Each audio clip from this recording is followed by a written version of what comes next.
বাড়ানো হবে শহীদ জিয়া শিশু পার্ক, আসছে নতুন চমক। বিস্তারিত দেখুন প্রতিবেদনে। রাজশাহীতে অবস্থিত শহীদ জিয়া শিশু পার্কের পরিধি বাড়ানো হবে, আনা হবে নতুন রাইড, সেই সাথে করা হবে লাইভ ফিশ অ্যাকোরিয়াম ও বার্ডস অ্যাভেয়ার। শহরের শিশুদের উপযোগী বিভিন্ন বিনোদনমূলক সরঞ্জামও আনা হবে এই পার্কে। এই কথাগুলো বলছিলেন শিশু পার্ক পরিদর্শনে এসে বাংলাদেশ সরকারের প্রাণী সম্পদ প্রতিমন্ত্রী জনাব সুলতান সালাউদ্দিন টুকু।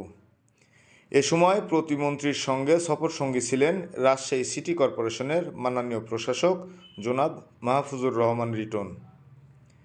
এ সময় তিনি পুরো পার্ক পরিদর্শন করেন ও বিভিন্ন রাইড উপভোগ করেন।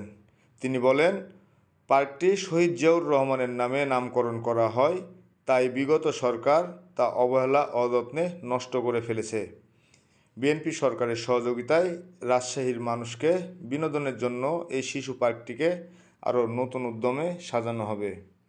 এ সময় প্রতিমন্ত্রী মাছকে খাবার খাওয়ানোর দৃশ্য ধরা পড়ে সাংবাদিকদের ক্যামেরায়। এই পার্ক আমাদের প্রিয় নেত্রী দেশনেত্রী বেগম খালেদা জিয়া, গণতন্ত্রের মা, উনি এটি করেছিলেন রাজশাহী জনগণের বিনোদনের জন্য। বিশেষ করে যারা শিশুরা রয়েছে, ছাত্ররা রয়েছে, যুবকরা রয়েছে, শিশুরাই বেশি পার্কে আসে, তাদেরকে বিনোদনের জন্য এই পার্কটি করা হয়েছে। কিন্তু শুধু নামের কারণে বিগত ফ্যাসিবাদ স্বৈরাচার এটিকে ধ্বংসের দ্বার প্রান্তে নিয়ে গেছে, এটির কোনো উন্নয়ন করেনি। এই পার্কটি কীভাবে উন্নয়ন করা যায় সেই ব্যাপারে মাননীয় প্রশাসক মাহফুজুর রহমান রিটন উদ্যোগ নিয়েছেন, যেটাকে কী করা যায়।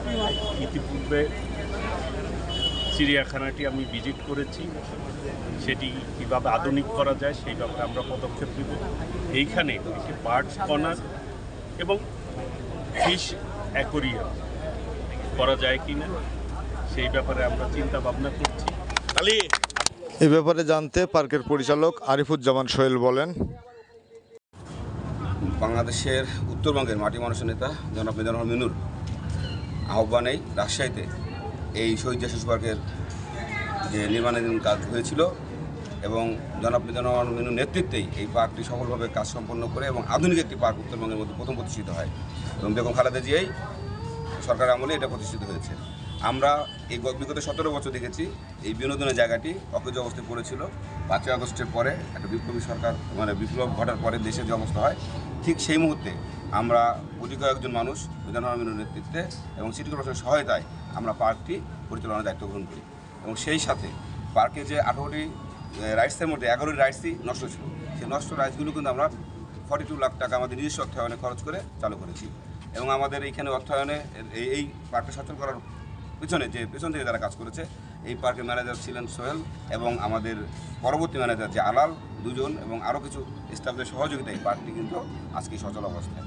তাই মন্ত্রী মহোদয় আসছেন, মন্ত্রী মহোদয় অনেক কিছু জানেননি, এগুলো আমাদের জানানোর সুযোগ হয়েছে, আজকে জানাতে পেরেছি এবং আগামীতে তিনি যে আশ্বাস দিয়েছেন একটি বার্ডস অ্যাভিয়ারে এবং একটি ফিশ অ্যাকোরিয়ামে করার আশ্বাস দিয়ে গেলেন, আশা করি সেটা বাস্তবায়ন হবে এবং রাজশাহীর মানুষ বিনোদন প্রেমিক মানুষ এবং এই শহীদ জিয়া শিশু পার্কে এসেই বিনোদনের সেই সুযোগগুলো পাবেন আশা করছি। ধন্যবাদ। মন্ত্রীর আগমন ও পার্ক পরিদর্শন ব্যাপারে জানতে চাইলে শাহমখদুম থানা বিএনপির সম্মানিত সদস্য সচিব ও পার্কের পরিচালক জনাব নাসিম খান বলেন, এই রাজশাহী শহরের বাচ্চা স্টুডেন্টদের বিনোদন কেন্দ্র করা হচ্ছে। এই বিগত শহরের শাসক 17 বছর এই খালি শহীদ জিয়া শিশু নাম লেখা আছে শিশু পার্ক। এই জন্যই তারা 5 আজ কাউন্সিলর কিন্তু এই জিয়া সিটি পার্ক নামটা মুছে দেওয়ার চেষ্টা করেছিল এবং তারই ধারাবাহিকতায় তারা এইখানে কোনো কাজ করে। 5ই আগস্টের পর আমি ইঞ্জিনিয়ার আরিফ সহ সিটি কর্পোরেশনের সহায়তায় আমরা প্রায় 42 লাখ টাকা খরচ করে পার্কে সচল করেছি এবং লোকজন এসে বিনোদন নেওয়ার মতো উপযোগী করে তুলেছি। সেই ধারাবাহিকতায় আরও অনেক উন্নয়ন থেকে গেছে। আমরা সেটাই মাননীয় প্রশাসকের মাধ্যম দিয়ে আজকে মাননীয় প্রতিমন্ত্রী সাহেবকে ডেকে আমরা তাদেরকে দেখিয়েছি যে এই পার্কটার কী বহাল অবস্থা, তারা যেন এই পার্কটা উন্নয়নের কর্মকাণ্ড বহন করে, যেটা আপনাদেরকে বলেছি তিনি শুনেছেন। এখানে ড্রিমল্যান্ড এবং দিয়ে সুন্দর ব্যবস্থাপনা আসবে ইনশাল্লাহ। ধন্যবাদ সবাইকে। আসগর আলী সাগর, ফক্স নিউজ বিডি, রাজশাহী।